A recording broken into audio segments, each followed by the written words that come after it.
దేవుని నామానికి వందనాలు. మీ అందరికీ కూడా దేవుని నామమున శుభములను తెలియజేస్తున్నా. మీ అందరికీ కూడా శుభము కలుగును గాక. ఈ యొక్క సమయమందు రోమపత్రిక 8వ అధ్యాయము 26 వచనంలో నుంచి దేవుని యొక్క మాటలను మనం ధ్యానించుకుందాం.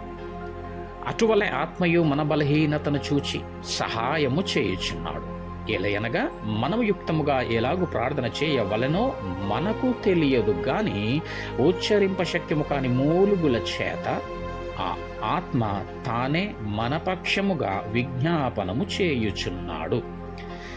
దేవుడు మన పట్ల మన పక్షమున విజ్ఞాపన ప్రార్థన చేయువాడై ఉన్నాడు. మన పక్షమున ప్రార్థన చేయువాడై ఉన్నాడు.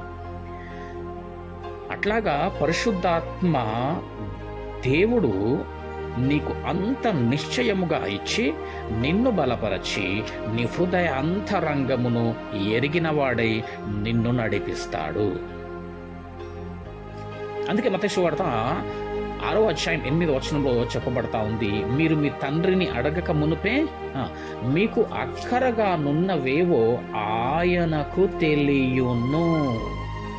నీ హృదయ అంతరంగములను ఎరిగిన వాడై ఉన్నాడు గనుక నీకు ఏది అవసరతగా ఉందో, నీ జీవితంలో ఏది అక్కరగా ఉందో సమస్తము కూడా దేవుడు తగు సమయమందు నీకు దయచేయువాడై ఉన్నాడు. గనుక దేవుడు నీకు తోడై ఉన్నాడు. కాబట్టి నీవు దిగులు చెందకుండా దేవునితో నీవు నడుచువాడవై, దేవునితో నీవు నడుచుదానవై ఉండాలా. ఎందుకు నీవు దేవుడితో నడుచువాడవై ఉండాలా?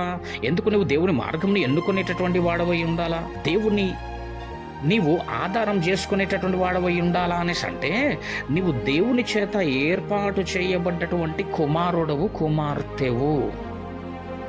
ఆయన నిన్ను ఏర్పరచుకొనినటువంటి, ఆయన ద్వారా నీవు ఏర్పరచబడినటువంటి కుమారుడవు, కుమార్తెవు గనుక ఆయన నిన్ను అనాథగా విడిచిపెట్టాడు. ఆయన ఆత్మ నీలో ఉంచుతాడు. ఆయన ఆత్మతో నిన్ను నడిపిస్తాడు. ఏమంటే దేవుడు అసలు ఎప్పుడు ఎన్నుకున్నాడు మరి నిన్ను? జగత్తు పునాది వేయబడక ముందే దేవుడు నిన్ను ఏర్పరచుకున్నటువంటి వాడై ఉన్నాడు. అందుకే ఆయన అంటాడు ఏంటనేసి అంటే, ఆయన ముందుగా ఎవరిని నిర్ణయించెనో వారిని పిలిచెను, ఎవరిని పిలిచెనో వారిని నీతిమంతులుగా తీర్చిదిద్దెను, ఎవరిని నీతిమంతులుగా తీర్చిదిద్దెనో వారిని మహిమపరచెను. దేవునికి స్తోత్రం. ఎంత అద్భుతమైనటువంటి మాట అండి ఇది. చూడండి ఒకసారి 28వ వచనం చూద్దాం ఒకసారి. దేవుని ప్రేమించు వారికి, అనగా ఆయన సంకల్పము చొప్పున పిలువబడిన వారికి మేలు కలుగుటకై సమస్తమును సమకూడి జరుగుచున్నవని ఎరుగుదుము.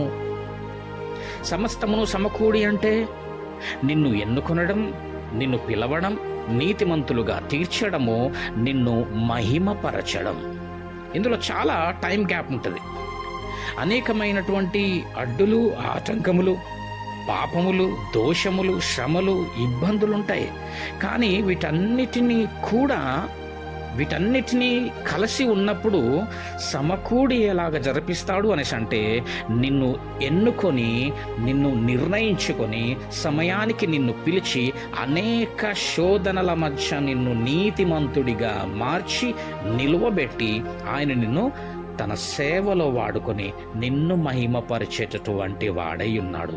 నిన్ను మహిమపరుస్తున్నాడు. గనుక ప్రియమైనటువంటి వారలారా, అందరము కూడా దేవుని సేవ చేయువారమై ఉన్నాం.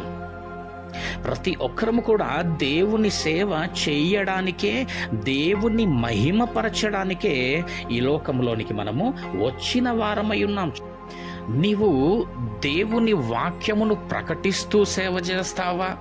లేదు అంటే ఆ సంఘమునకు, ఆ పరిచర్యకు వెన్నుముకగా నిలబడి సహాయ సహకారముల చేత నీవు దేవుని సేవను నడిపిస్తూ నువ్వు ఆ సేవలో పాలు పొందుతావా? లేదు అనేసి ఆ యొక్క పరిచర్యలో, ఆ యొక్క సంఘములో ఏదైనా పని చేస్తూ నువ్వు సేవ చేస్తావా? ఏ విధముగానైతేనేమి కానీ అనేకులకు మాదిరిగా, దేవునికి మహిమకరంగా దేవుని వాక్యమును కలిగి జీవిస్తూ దేవుని సేవలో మనము ముందుకు వెళ్ళువారమై ఉండాలా.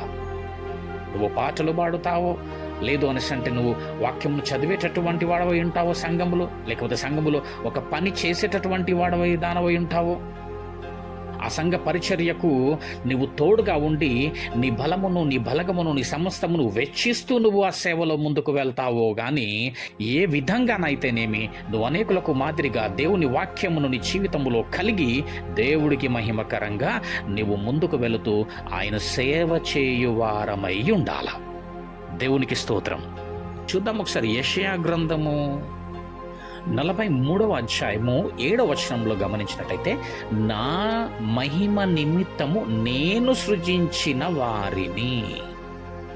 నువ్వు ఎందుకు సృజింపబడి ఉన్నావు అనేసి అంటే, ప్రియమైనటువంటి దేవుని బిడ్డలారా, దేవుని మహిమ కొరకు, దేవుని మహిమపరచడానికి, దేవుని పని చేయడానికి, ఆయన సంకల్పమును, ఆయన చిత్తమును నెరవేర్చడానికి మనము సృజింపబడినటువంటి వారమై ఉన్నాం. చూడండి ఒకసారి రోమా 8:30వ వచనమును ఒకసారి చూద్దాం. అవునా, మరియు ఎవరిని ముందుగా నిర్ణయించెనో వారిని పిలిచెను, ఎవరిని పిలిచెను వారిని నీతిమంతులుగా తీర్చెను, ఎవరిని నీతిమంతులుగా తీర్చెనో వారిని మహిమపరచెను. ఎవరు వారు? మనమే. ఏం చేసినాడంటే దేవుడు మనల్ని ముందుగా నిర్ణయించినాడు. ఎప్పుడు నిర్ణయించినాడు? జగత్తు పునాది వేయబడక మునుపే, తల్లి గర్భములో పడక మునుపే దేవుడు నిన్ను నిర్ణయించుకొనిన వాడై ఉన్నాడు. గనుక నీవు ధన్యుడవు, ధన్యురాలవు. ఎందుకు నాకు ఇట్లా జరుగుతుందో, నాకే ఎందుకు ఇట్లా జరుగుతుందో, ఏం బతుకో నాది అనేటటువంటి మాటలు నీ నోట రాకూడదు. చూడండి ఎంత క్లియర్గా ఉందో వాక్యం, ఎంత చక్కగా వ్రాయబడి ఉందో. మరియు ఎవరిని ముందుగా నిర్ణయించానో, మనమే నిర్ణయింపబడినటువంటి వారిని పిలిచాను. రైట్, ఎవరిని పిలిచానో వారిని నీతిమంతులుగా తీర్చను, ఎవరిని నీతిమంతులుగా తీర్చనో వారిని మహిమపరచెను. దేవునికి స్తోత్రం. ఎంత చక్కటి సీక్వెన్స్ ఉందండి ఇది. ఇది నీ జీవితము, ఇది నీ బ్రతుకు. నువ్వు దేవుని కుమారుడవు, నువ్వు దేవుని కుమార్తెవు. ఆయనను, ఆయన పనిని, ఆయన సంకల్పమును, ఆయన చిత్తమును నెరవేర్చడానికి ముందుగా నిన్ను ఎన్నుకొని ఏర్పాటు చేసుకొని నీ పైన గొప్ప ప్రణాళిక కలిగి ఉన్నటువంటి వాడై ఉన్నాడు. అందుకే పరిశుద్ధాత్మను నిశ్చయముగా నీలో నీకు అంత నిశ్చయముగా ఇచ్చి నిన్ను బలపరచి హృదయంతరంగమును ఎరిగిన వాడై నిన్ను నడిపిస్తూ ఉంటాడు. కాబట్టి ఒంటరి వాడవని, ఒంటరి దానవని, ఇక నాకు సహాయము చేయువారు లేరని, నన్ను చూచువారు లేరని నువ్వు కలవరపడకూడదు, నువ్వు భయపడనక్కరలేదు. ఎందుకంటే నిన్ను సృజించినటువంటి వాడు నీతో ఉన్నవాడు. నిన్ను సృజించినటువంటి వాడు నీలో ఉన్నటువంటి వాడై ఉన్నాడు. నీలో ఉన్నటువంటి వాడు లోకములో ఉన్నవానికంటే గొప్పవాడై ఉన్నాడు.